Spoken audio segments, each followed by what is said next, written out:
السلام عليكم ورحمة الله. ازيكم يا حبايبي؟ عاملين ايه؟ يا رب تكونوا بخير. وحشتوني قوي. معاكم شيماء النهاردة. هنكمل تنظيف المطبخ. طبعا انا نزلت لكم فيديو لتنظيف المطبخ، الارضيات بقى والسيراميك والحاجات دي. والنهاردة هننضف مع بعض البوتاجاز، طبعا خطوة بخطوة، وهوريكم انا بعمل فيه ايه، لان اتسألت كتير جدا انتي فرشة على البوتاجاز ايه، انتي بتعملي فيه ايه. فانا هرد على كل الاسئلة النهاردة. بصوا بالشكل اللي انتوا شايفينه ده، انا شلت الغيار اللي كنت حاطاه على البوتاجاز. تمام. اول حاجه، في ناس بتسالني انت بتستخدمي ورق سلوفان؟ لا، انا مش بستخدم ورق سلوفان. ورق السلوفان ده خفيف جدا، اصلا محدش يستخدمه على البوتاجاز. عارفين ورق الالومنيوم بتاع الاكل؟ ده خفيف جدا برضو، مش هينفع نستخدمه. انا بقى بستخدم ورق قصدير تقيل تقيل جدا. الورق ده من تقله بيجرح. يعني الحرف بتاعه كده ممكن يجرح. تمام. زي ما انتم شايفين كده، انا شلت الورق وهوريهولكوا دلوقتي شكله. بصوا شكله، يعني شكله مريب جدا ومش لطيف بالمره. خلاص هو جاب اخره معايا. عايزه اقول لكم ان الورق ده، بصوا تقيل ازاي. شايفين يعني شكل؟ استغفر الله العظيم. ما حدش يقدر يوصله. انا سبته كده عشان خلاص بقى كنت عايزه اشيله. واصلا كان في حاجات اتحرقت نزلت عليه واتحرقت، فخلاص بقى. المهم ان انا هغيره دلوقتي معاكم.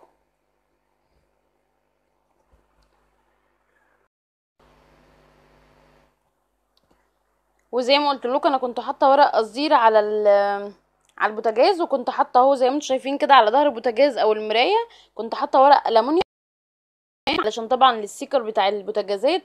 اللون بيفضل في المرايه وبيبوظها. المهم، انا هستخدم كلينتول بتاع ماي واي. ده حلو جدا في اذابه الدهون.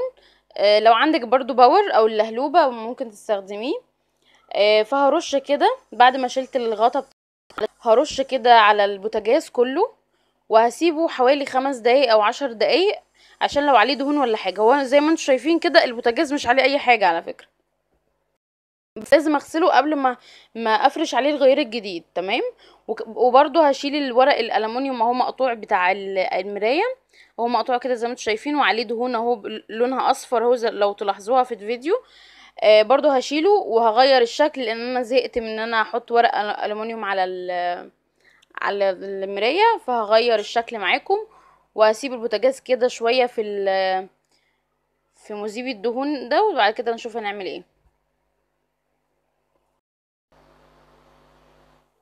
وهرش دهون على العيون بتاعتي كلها، هو بتاع البوتاجاز كلها.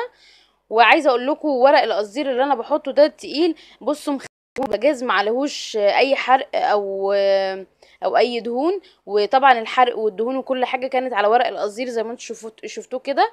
فمخليه لي البوتاجاز لسه جديد، كانه لسه جايباه النهارده. طبعا البوتاجاز ده عندي اديله سنين متجوزه بيه. فزي ما بقول لكم كده، الورق ده حلو جدا وبيخلي لك البوتاجاز ما يجيش عليه دهون ولا اي حرق ولا اي حاجه. ودلوقتي انا هغسله بالسلكة كده بعد ما سبته حوالي 10 دقايق في مذيب الدهون ده. طبعا انا هديه تلميعة زي ما انتم شايفين كده، مش عليه حروق خالص ومش عليه اي دهون. الحمد لله. الورق اللي بحطه ده بيشيل عنه كتير، يعني بيشيل عنه بلاوي والله. الحمد لله. بجد عايزاكم تستخدموه لانه حلو قوي زي ما انتم شايفين كده، مخليه البوتاجاز حلو قوي. ومش بيتعبني في التنظيف زي ما انتم شايفين كده، يا دوب تلميعة بالسلكة وخلاص. و دلوقتي بقى جبت فرشة سنان مش بستخدمها، ومسكرة البوتاجاز. ليه؟ علشان الاماكن اللي انتوا شايفينها دي، اللي هي بتبقى داخل العيون، دي طبعا مش بعرف انضفها خالص وجواها حروق كده زي ما انتوا شايفين. فانا بعملها كده بالفرشة زي ما انتوا شايفين كده. والمكان اللي بين الاشعال الذاتي والامان برضو مش بعرف انضفه كويس، فبنضفه بالفرشة زي ما انتوا شايفين كده.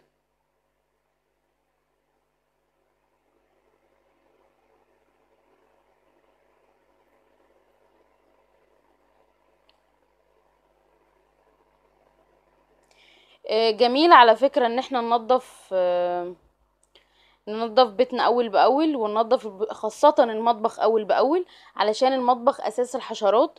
لو في اي حاجة مش نظيفة هتجيبلك بقى نمل، وهتجيبلك صراصير، وهتجيبلك حاجات مش كويسة.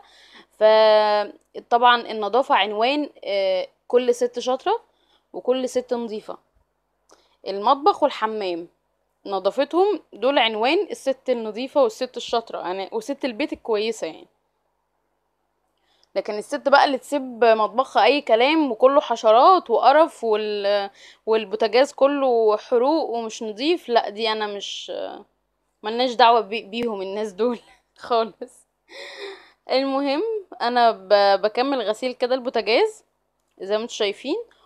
وزي ما انتم شايفين كده هو ما فيهوش حاجة اصلا عشان يتغسل، بس لازم يتغسل علشان افرش عليه غير.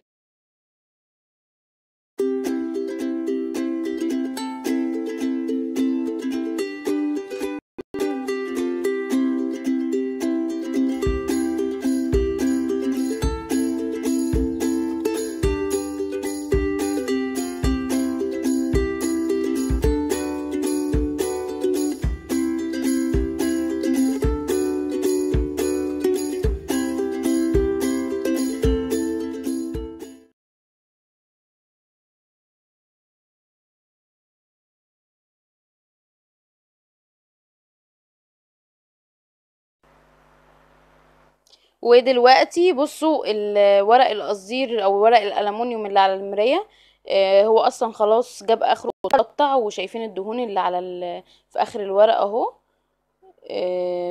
لونها اصفر وخلاص اتبهدل يعني. انا هشيله معاكم دلوقتي. بصوا البوتاجاز بعد ما غسلته جبت فوطة كده وشطفته بالمية بالفوطة معايا. والحروق اللي كانت مكان العيون على قد ما قدرت عملتها بالسلك، بس كان المفروض احط لها اللهلوبة، بس ايه مفيش وقت عشان اعمل الغدا. وبقى فل اهو جميل جدا. تعالوا نشوف بقى هنعمل ايه تاني. بصوا قبل ما نغير الورق الالومنيوم بتاع المرايه هغلف البوتاجاز كده زي ما انتم شايفين. بصوا انا قست الورق القصدير التقيل اللي انا هغلف بيه البوتاجاز، لقيته ايه هيبقى قصير، مش جايب الحتت اللي على الحرف دي. فانا ايه مش عايزه الدهون تيجي عليها خالص. فانا حطيت عليها كده ورق الومنيوم اللي هو بتاع الاكل الخفيف اهو بالشكل اللي انتم شايفينه ده، من على حرف البوتاجاز اليمين ومن على حرف البوتاجاز الشمال، ولزقته بالسلوتيب من على جنب البوتاجاز اهو لو واخدين بالكم. وخليت بالي من العيون علشان نكمل باقي فرش البوتاجاز بورق القصدير التقيل.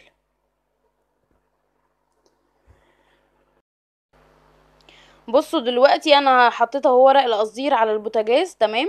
بص الحرف بتاعه لو ما خليتيش بالك منه بيجرح وسمكه تقيل جدا زي ما انتم شايفين كده. من قدام انا لقيته انه مش مغطيلي برضو الحرف اللي من قدام بتاع البوتاجاز زي الحروف اللي على الجنب، فحطيت كده ورق ألمونيوم من الخفيف برضو غطيت بيه الحرف اللي قدام لحد وغطيت بيه لحد العيون تمام. وهعمله برضو بسلوتيب، وعملت كده كل الجوانب، وبعد كده هفرش ودلوقتي بعد ما فرشت المفرش القصدير اهو زي ما انتم شايفين فتحت مكان العيون بالشكل اللي انتم شايفينه ده، بس ما فتحتش قوي، فتحت على قد العيون بس علشان ما تدخليش دهون للبوتاجاز لسطح البوتاجاز.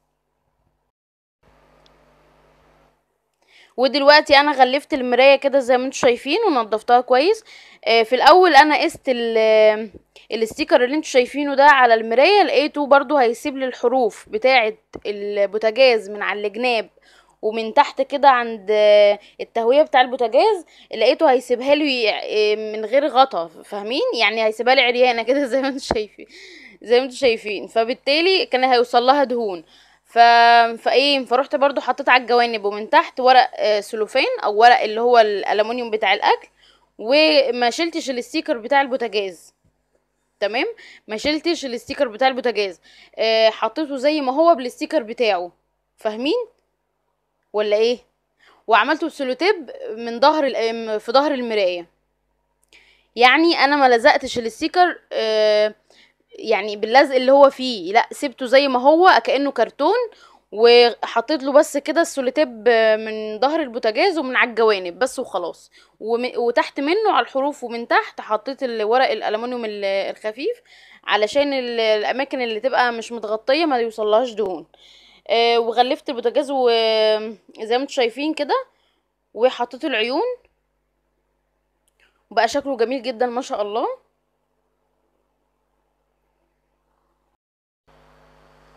معلش انا معرفتش اعمل معاكم المرايه اغلفها معاكم، لاني كنت هظهر في المرايه لانها مش ازاز مرايه، فمعلش بقى.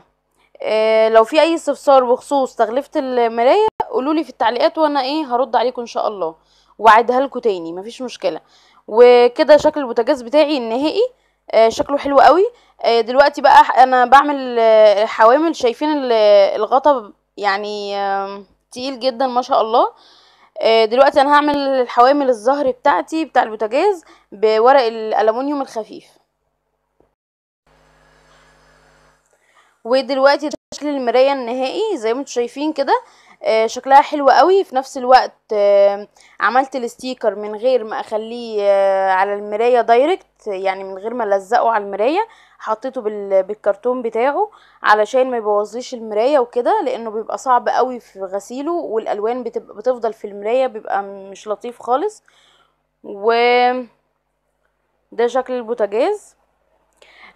انا ما حطيتش ورق ألمونيوم تاني زي ما كنت حاطه في الاول على المرايه، علشان زهقت يعني من الشكل، فقلت اغير ويبقى فيه الوان احسن. عايزاكم تنضفوا البوتاجاز بتاعكم زي ما انا نضفته كده وتغلفوه بالشكل ده. وعايزه اقول لكم بصوا فتحات التهويه بتاعه البوتاجاز، انا فتحتها كده بسكينه. فتحت المفرش ده بسكينه عشان طبعا تقيل، وخليت فتحات التهويه زي ما هي علشان ما تكتمليش البوتاجاز وتحصل فيه مشاكل. دلوقتي بصوا الحوامل بتاعتي ظهر، يعني الحوامل بتاعتي تقيله جدا، مش زي الحوامل الصاج بتاع البوتاجازات التانية. طبعا وبتيجي عليها دهون طبعا من الاكل وكده، وتبقى صعب في الالومنيوم الخفيف. تمام. زي ما انتم شايفين الشكل كده ما شاء الله حلو جدا، ويفتح النفس انك تعملي اكل وعايزاكم تعملوا زي ما انا عملت كده، عشان يقول لك نفس تدخلي المطبخ.